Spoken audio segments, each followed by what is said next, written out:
This is Life Strategies with Monique.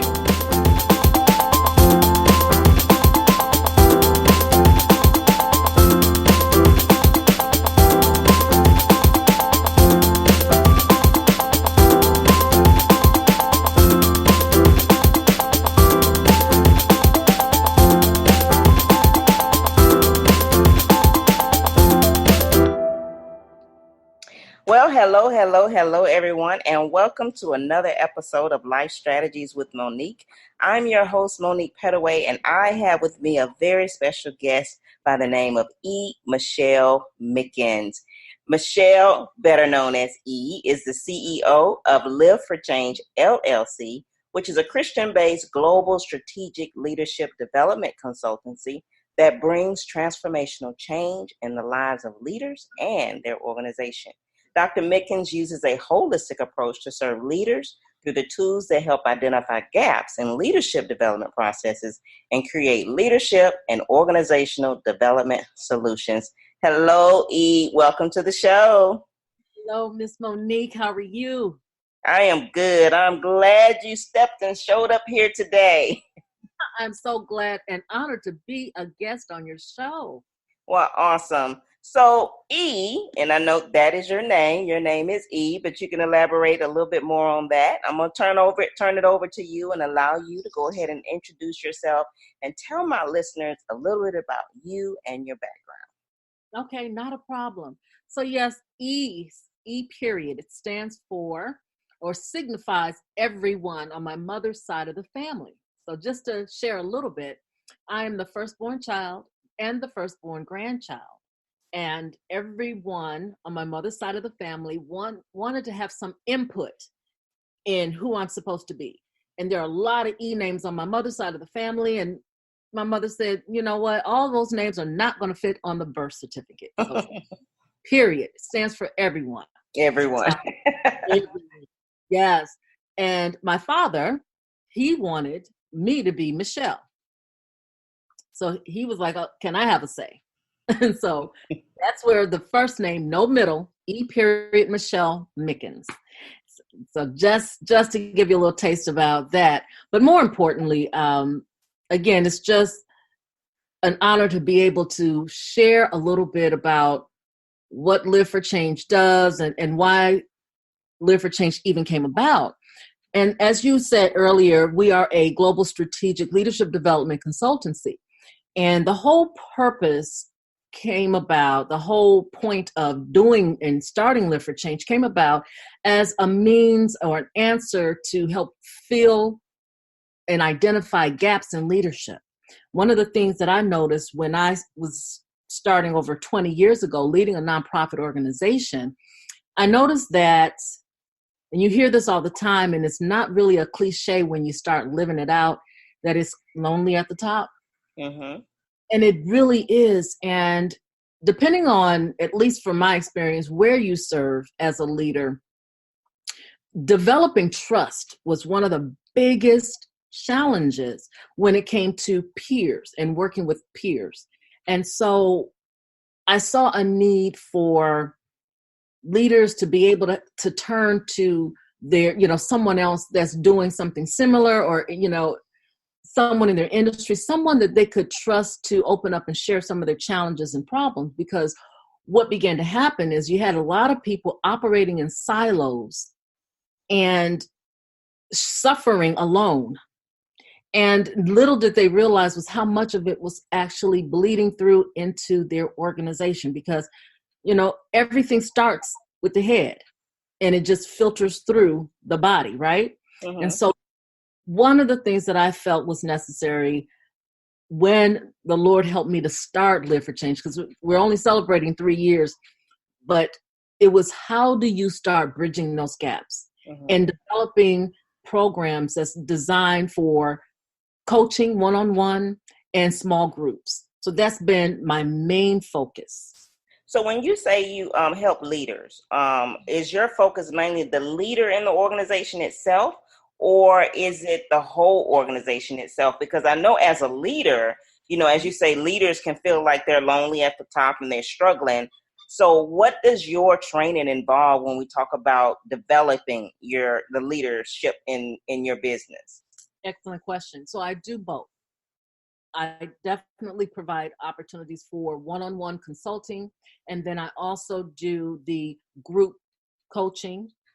But then for the organization, I provide a lot of trainings. So it depends on what that need is. I have what's called Polish the Profession, and that is designed to help those who are emerging leaders in an organization. And it's really the nuts and bolts of identifying themselves and their leadership style and how to develop confidence. How do you become more authentic? As a matter of fact, I have a program that's called Be For Real. REAL is an acronym for reliable, ethical, authentic learner. And under the Be For Real umbrella, there are a variety of workshops, from being a global leader. And what does that look like? What does that mean? A cross-cultural leader. How do you become a cross-cultural leader? And how do you develop competency as a cross-cultural leader? Being a spiritual leader. How does that separate and distinguish you from most leadership, right? Because often we're called to step into that leadership role, but we don't develop our own identity in that role, especially if you're trying to fill the shoes of someone else. How do you come in with your own shoes designed to fit your feet, instead of you trying to fill somebody else's and becoming something that you weren't created to be? So those are the things that happen at the very basic level of putting the polish on the profession. How do you first become authentic in your own skin? Because we have a lot of people that are like deer caught in the headlight.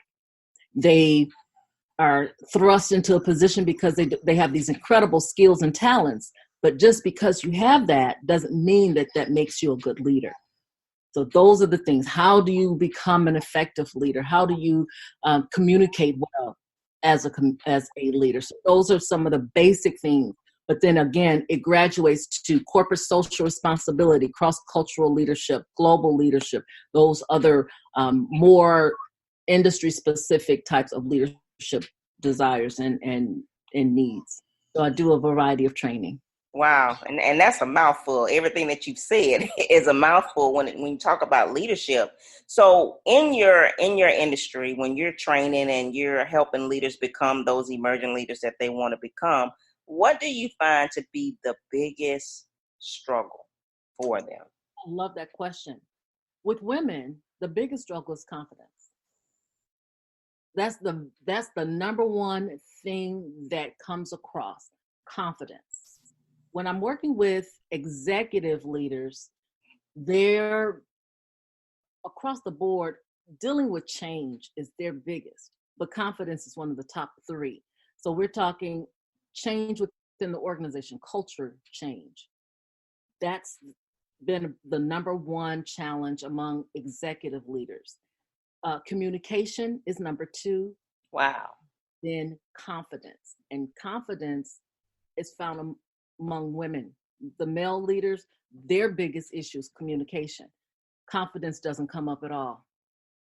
Wow. And it's funny that you say that, because I've done some research on, some leaders and women and some of the issues or myths about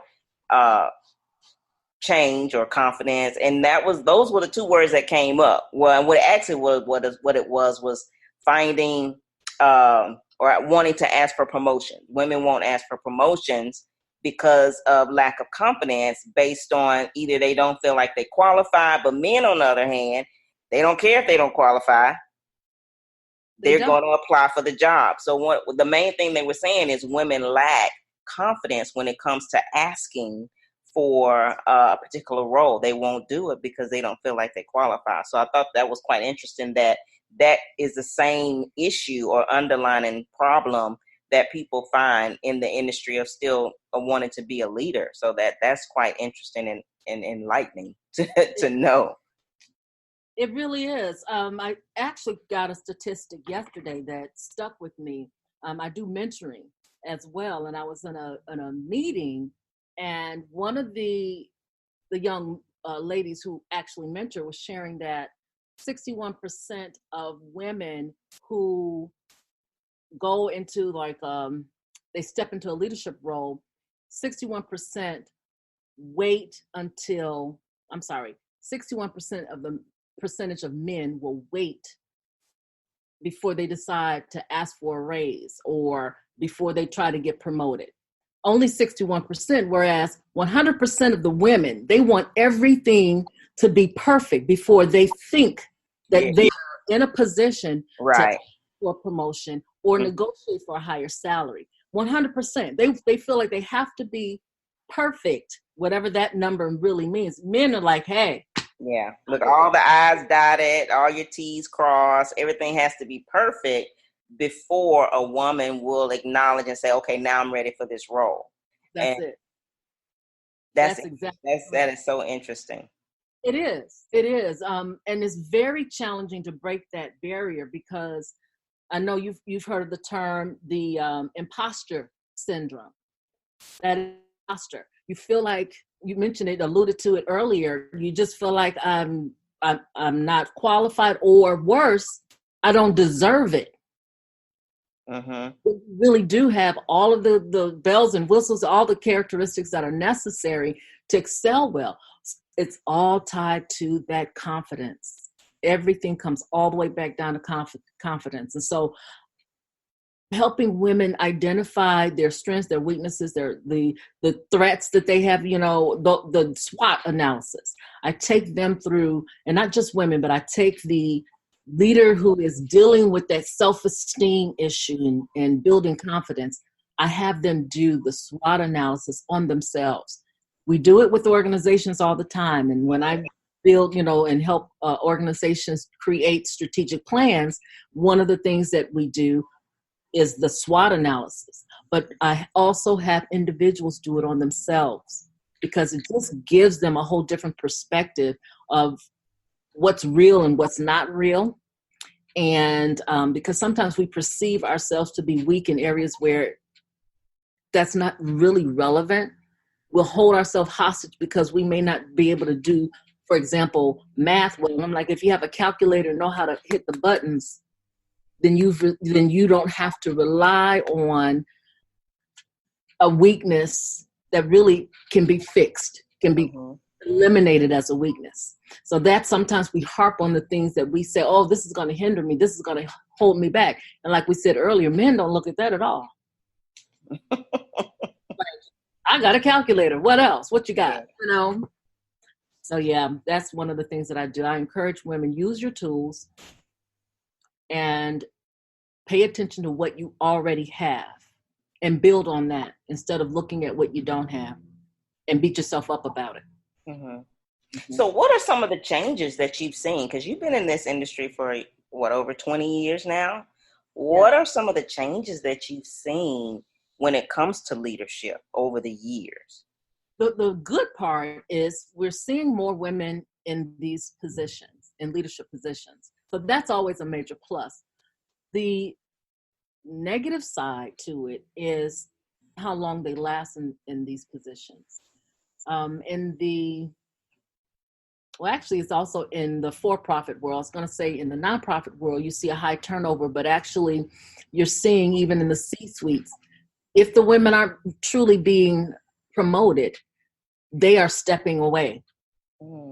And they're stepping away because their perceived stress. They put stress on themselves because they do feel like they have to outperform. It goes right back to what we were saying.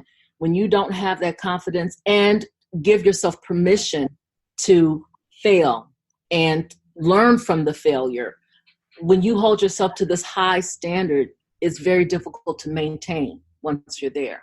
And so that's what I'm seeing, that women that the fallout is high, which is a gap. They're creating this gap. All the more reason why that coaching piece is so significant.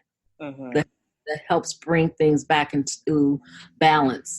It gives women that reality check that, you know what, you're setting your standards. It's an unrealistic standard. It's not that it's too high. It's just unrealistic. Yeah. And this is something else that you alluded to earlier, knowing the kind of person that you are. Can you talk a little bit about leadership styles? Sure. There's only 101. We could just touch on a few of them, and I want you to touch on that, because I think in any industry, people really need to know and understand that there are different types of leadership styles, that everybody does not lead the same way. And I think because of that, they'll leave one organization and they'll go to another organization, and then you find like that comparison. When you find and say, well, this leadership, they didn't do things like that, or they do things differently, or they get new leadership in a new place, and they do things totally different. So the leadership styles are different. So explain a little bit about some different types of leadership styles. Absolutely. Without being too technical, you have leadership styles such as what's considered bad is laissez-faire. So the laissez-faire leadership style is someone who's very hands-off and they're very disengaged. They're like, hey, you know what your assignment is, get it done, right? And if you, and I don't have statistics before me right now, but if you look at that, one of the things that especially turns off millennials is the disengagement. So that creates high turnover because people want to know that you care. Mm-hmm. And a laissez-faire, hands-off, figure it out, get it done type of leader is not desirable. That's considered bad leadership, and there are articles about it all day long on LinkedIn. You will pick where somebody's saying this is bad leadership. So the hands-off is like one of the ones that pop up instantly. And then you have the democratic type of leader where and this is not bad, and it's not necessarily bad or good. It is a leadership style that, depending on the organization, fits very well. That democratic leader is the one who is engaging, who invites the participation of their team. And that diplomacy, respect, that type of leadership is desired in most, or if not many, organizations, where you're actually taking and allowing your team to have input in decision making. Something that's becoming more popular even across the borders is the shared leadership, where because you have multiple locations overseas and international companies, you allow a certain amount of decision making to take place, and that's very open, and it's very carefree, if you will. Some people frown and find that to be very challenging, because if you have too many people making decisions, then when something hits the fan, it becomes, okay, well, who's on first? Who ultimately is responsible for making this decision that caused this debacle? So there are pros and cons to that type of leadership style. But again, if you have multiple locations, then it almost makes sense that you allow some flexibility and leaders to make decisions that's going to help them run that company well. So that's another type of style. And, you have the diehard, I'm trying to think of the name of the leader who will ride you and micromanage you. Oh, one of those. One of those. That's like a tyrant.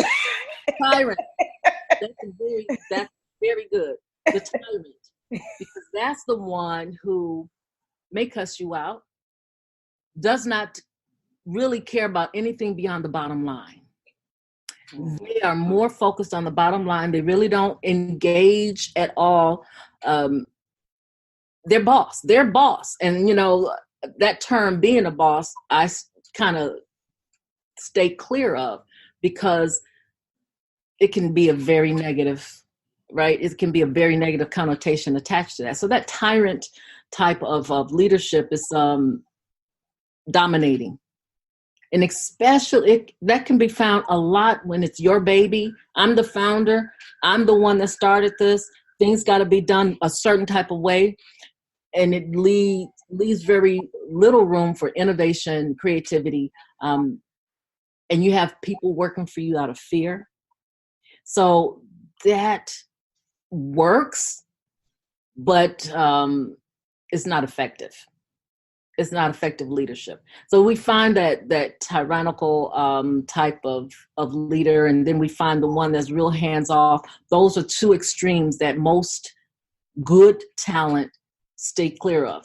You're not going to retain good people when you have those types of leadership styles. So it's good to know who you are when you're stepping into a leadership role. And that's one of the things I take people through, a whole identity, process, because it's one thing to know who you are when you are working for somebody else, or, you're just part of the team. But when you're over that team and you're now the leader of your employees, you need to know who you're going to be filling that role. And how do you develop that identity and maintain it? Don't morph into something else. So being an authentic leader is something that I really hone in on. Knowing who you are, knowing your purpose, and making sure that your purpose, your vision that you see for yourself it fits with that organization. You're going to do well. So what about, and I hear this term quite often, I hear it a lot, especially in an organization, that I'm a part of, and it is the term buy-in. How important is buy-in when we talk about leadership? I love that. That's premier. You need the buy-in of your people. If you have a project that you need to push forward, and you have goals and strategies that you need your organization to participate in, so that we can accomplish the things we need to do by the end of the year, or by fourth quarter, or by first quarter, whenever you need things done. The way to get it done is to get everybody on the same page. That's buy-in.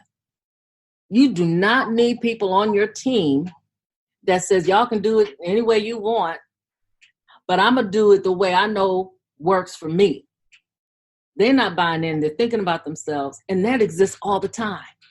Those are the misfits. And people have misfits in the organization because they don't buy in. They're not engaged. They're not truly they don't catch the vision. So yeah, you want buy-in. That's why having retreats, that's why having, regular meetings with your team. And I don't mean meetings to be, don't meet to meet. Meetings just to meet about the meeting. Don't drain people up, right? But help build your people. Yes. You want to give them every tool that they need to succeed, and they're going to buy in, because the moment they understand, that's where that engagement comes in. When they see that you value them, they're going to give you their all. They're loyal. So what do my listeners out there, and I know they picked up some nuggets about leadership in our conversation, what do my listeners need to know about leadership as a whole? What do they need to know? What is the most important thing that you would say about leadership that they need to know as a takeaway? One thing that I would strongly encourage, this is what I honestly believe. Everybody's a leader. I believe that wholeheartedly. I believe that we were put on this earth to assist others, to influence others to accomplish a common goal. Just because I said that, though, doesn't mean that skill doesn't need to be developed. And it doesn't matter what stage you are in leadership. So first of all, you are a leader. And second of all, that should be developed. But embrace it instead of running from it. It's not a title. It's not a position. But it is a responsibility. And sometimes we overlook that responsibility, especially if you're an entrepreneur. There's an assumption that, well, I own my business, I'm the leader.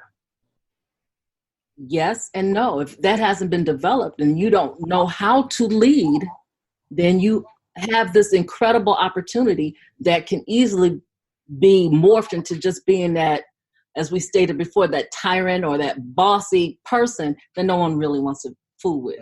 No one wants to work with, no one can trust, no one can connect with. So yeah, you are a leader. Develop it. Awesome. Thank you, E. Tell my listeners how they can reach out to you. Tell them a little bit more about your services, how they can reach out to you if they want to contact you for like leadership workshops. Absolutely. Treats. I strongly encourage anyone that wants to learn more. You can follow me on social media. I'm on most social media platforms. That's absolutely one way, either through Live for Change, and it's the number 4, Live, number 4 Change, LLC, or Dr. E. Michelle Mickens. You can also reach me on my website at www.live4changellc.com. If you want to take advantage of the 15-minute free clarity call, then www.live4changellc.com/service. And you can absolutely take advantage of that. And we can start developing this incredible opportunity together. Awesome. Thank you, E. To my listeners out there, I hope that you got some valuable information today about leadership. And if you have an organization where you feel like you need some support, because everybody, as she said, is a leader, it just needs to be developed. And there are organizations out there that are struggling, and she can help you with workshops, retreats, trainings, coaching, whatever you need. Reach out to E. She would be more than happy to help you. At the end of the show, make sure you click on the show notes. All of her information will be there, and you can reach out to her. So once again, to my listeners, thank you guys for tuning in. And until next time, stay educated and empowered. You've been listening to Life Strategies with Monique. Contact Monique Pettaway at www.moniquepettaway.com or info@moniquepettaway.com.